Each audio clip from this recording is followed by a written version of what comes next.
JDS ಪಕ್ಷದಲ್ಲಿ ಶಾಸಕ ಸ್ಥಾನಕ್ಕೆ ರಾಜೀನಾಮೆ ಕೊಟ್ಟಿದ್ದಂತಹ ದೇವನಹಳ್ಳಿಯ ಪಿಳ್ಳ ಮುನಿಶಾಮಪ್ಪನವರು ಇವತ್ತು ತಮ್ಮ ರಾಜೀನಾಮೆಯನ್ನ ವಾಪಸ್ ಪಡೆದಿದ್ದಾರೆ. ಯಾಕೆ ತಮ್ಮ ರಾಜೀನಾಮೆಯನ್ನ ಸಲ್ಲಿಕೆ ಮಾಡಿದ್ರು ಮತ್ತೆ ಯಾಕೆ ವಾಪಸ್ ಪಡೆದ್ರು, ಈ ಬಗ್ಗೆ ಮಾಹಿತಿಯನ್ನ ಕೊಡೋದಕ್ಕೆ ಅವರೇ ನಮ್ಮ ಜೊತೆ ಇದ್ದಾರೆ. ಬನ್ನಿ ಮಾಹಿತಿ ಪಡೆಯೋಣ. ಸರ್, ನಿನ್ನೆ ರಾಜೀನಾಮೆ ಸಲ್ಲಿಕೆ ಮಾಡಿದ್ರಿ, ಇವತ್ತು ಒಂದೇ ದಿನದಲ್ಲಿ ಮತ್ತೆ ವಾಪಸ್ ತಗೊಳ್ತಿದ್ದೀರಾ, ಏನ್ ಕಾರಣ ಅಂತ? ನಮ್ಮ ದೇವನಹಳ್ಳಿ ವಿಧಾನಸಭಾ ಕ್ಷೇತ್ರದಲ್ಲಿ ಪಕ್ಷದಲ್ಲಾದಂಥ ಕೆಲವು ವಿಚಾರಗಳ ಬಗ್ಗೆ ನನಗೆ ಅಸಮಾಧಾನ ಇತ್ತು. ಎಲ್ಲೋ ಒಂದು ಕಡೆ ಕೆಲವು ನಾನು ಸೇರಿಸ್ಕೊಂಡಿದ್ದಕ್ಕೂ ಇನ್ನೊಂದಕ್ಕೂ ಪಕ್ಷ ವರ್ಸಸ್ ಬರುತ್ತೆ ಅನ್ನೋ ಒಂದು ರೀತಿಯಲ್ಲಿ ಅವರು ಅವ್ರದೇ ದಾಟಿಯಲ್ಲಿ ಅವರು ಬಹಳ ಬೇರೆ ಬೇರೆ ರಾಜ್ಯದ ಬೇರೆ ವಿವಿಧ ಭಾಗದಲ್ಲಿ ಹೋಗುವಂಥ ಹತ್ತಿರದಲ್ಲಿ ಕೆಲವು ತೀರ್ಮಾನ ತೆಗೆದುಕೊಂಡು ನಮ್ಗೆ ಇಷ್ಟ ಆಗಿರಲಿಲ್ಲ. ಅದನ್ನು ಸರಿಪಡಿಸುವಂಥ ಕೆಲಸ ನಮ್ಮ ಕ್ಷೇತ್ರದ ಎಲ್ಲ ಜನತೆ ಸೇರಿಸಿ ನಿನ್ನೆ ಮಾಡಿದ್ದಾರೆ.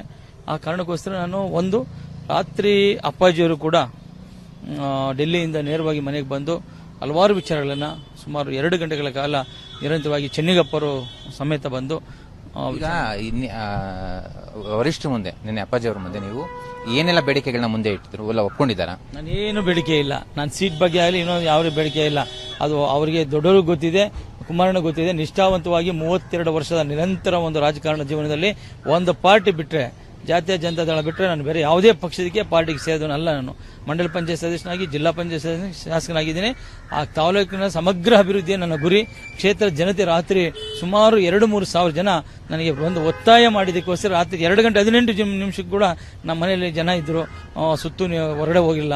ಆ ಕಾರಣಕ್ಕೋಸ್ಕರ ದೊಡ್ಡವರು ಕೂಡ ನಮ್ಮ ಅಪ್ಪಾಜಿ ದೇವೇಗೌಡರು ಹೇಳಿದ ಹಿನ್ನೆಲೆಯಲ್ಲಿ ಈ ಪಕ್ಷದ ಮತ್ತು ನಮ್ಮ ದೇವನಹಳ್ಳಿ ವಿಧಾನಸಭಾ ಕ್ಷೇತ್ರದ ಜನತೆಯ ಅವರ ಕೆಲಸ ಕಾರ್ಯಕ್ಕೆ ಅಡ್ಡಿ ಆಗಬಾರದು.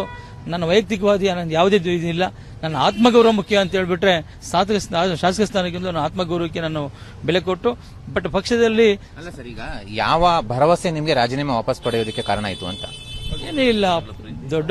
ದೊಡ್ಡವರು ಏನು ದೇವೇಗೌಡರು ಅಪ್ಪಾಜಿ ಹೇಳಿದ್ದಾರೆ, ಹಲವಾರು ಸಮಸ್ಯೆ ಬರ್ತಾ ಇದೆ. ಆ ಪಕ್ಷದಲ್ಲಿ ಆಗಿದ್ದ ಆಂತರಿಕ ಬಿಕ್ಕಟ್ಟುಗಳು ಏನೇ ಇದ್ರು ನಾನೇ ಖುದ್ದು ಬಂದು ಪರಿಹರಿಸ್ತೀನಿ ಅಂತ ಹೇಳಿದ್ದಾರೆ. ಅಷ್ಟೇ. ನಿಸರ್ಗ ನಾರಾಯಣಸ್ವಾಮಿ ಅವರನ್ನ ಪಕ್ಷದಲ್ಲಿ ಉಳಿಸ್ಕೋತಾರ ಅಥವಾ ಆಚೆ ಕಳಿಸಬೇಕು ಅಂತ ನಿಮ್ಮ ಬೇಡಿಕೆ ಇತ್ತ, ಏನಿತ್ತು? ಗೊತ್ತಿಲ್ಲ.